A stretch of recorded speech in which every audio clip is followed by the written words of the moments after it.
Es gribētu parunāt par latviešu mīļāko tematu, par laikapstākļiem. Proti nāk rudentiņš, būs barga ziema. Un lūk arī jums uzreiz pirmais jautājums. Kādas ir jūsu pārbaudītās efektīvās sasildīšanās metodes? Protams, tēja. Skriet. Tātad kaut kas sportisks aktivitāte, kas rada tavs organisms, tātad rada papildus vatus, enerģiju vai kaut kas silts organismam, lai palīdzētu sasildīties.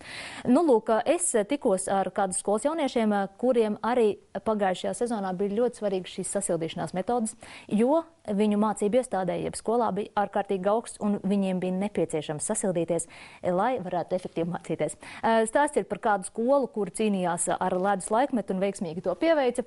Un, proti, tagad viņiem ir silts un visi var veiksmīgi mācīties un iegūt labus rezultātus. Un lūk, arī jums neliels padoms, varbūt kādai citai skolai arī nodara.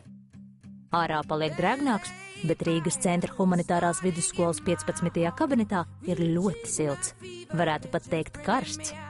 Nav noslēpums, ka aktīvi domājošas smadzenes sakarst, un teiciens par kūpošām galvām nav radies no zila gaisa vien. 11.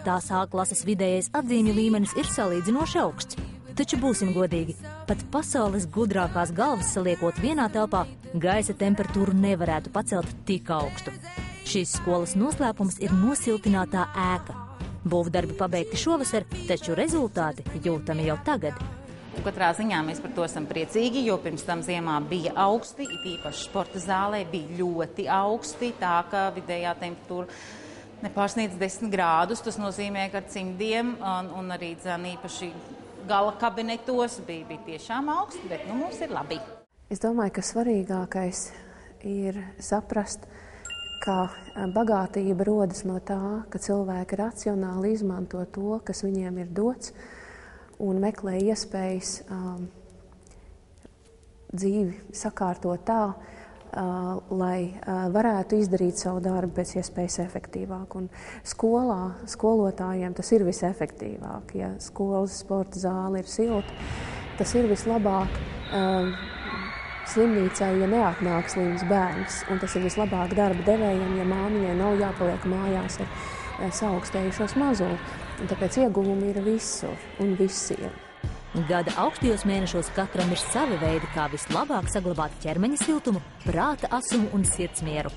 Rīgas centra humanitārās vidusskolas skolēniem tas vairs nav nepieciešams, taču pagājušajā sezonā atlasītas efektīvākās sasildīšanās metodes. Viena no tām bija bežējot rokas vai kājas, bežējot kājas. Tā mēs mēģinājām sasildīties. Tas bija vienīgais veids, vai arī vilkām biezās ziemas kurtkus. Šādus primitīvus, bet efektīvus paņēmienus skolēni izmantoja katru dienu. Parasti vienkārši bija daudz apģērbu mugurā, jo savādāk nevarēja, bet nebija arī tad īpaši ērti, tāpēc, ka mācīties, kad tev mugurā ir 5 jakas, nav īpaši tā forši, jo traucē.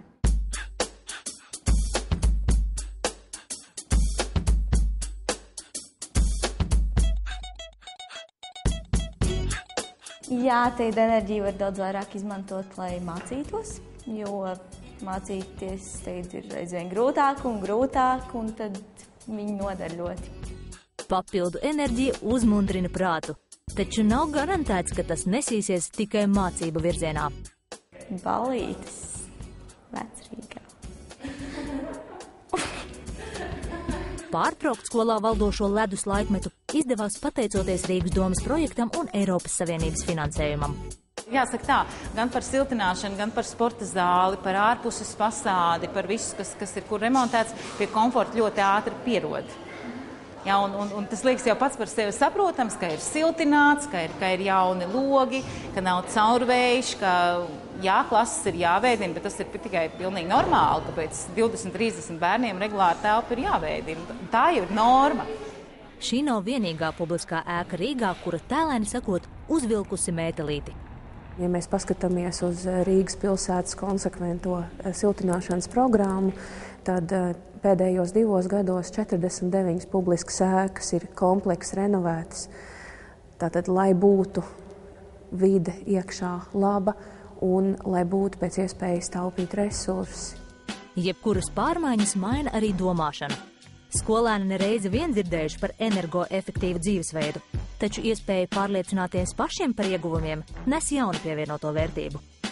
Visu septembri Rīgas enerģijas dienās jauniešiem notiek pasākumi, kuros var uzzināt daudz jauna par klimata pārmaiņām un enerģijas taupīšanu. Par pasākumiem var lasīt Latvijas bērnu un jauniešu fóruma mājaslapā internetā. Es domāju, ka jaunieši paši jau meklē atbildes. Un,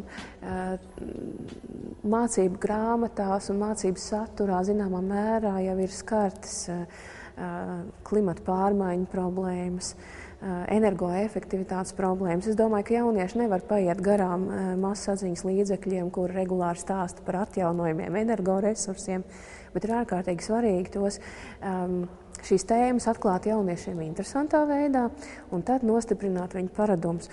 Jo, ja jaunieši mājās maina paradumus un izslēdz televizoru un izslēdz datoru un atvieno vadu, tad visa ģimene parasti ņem piemēru.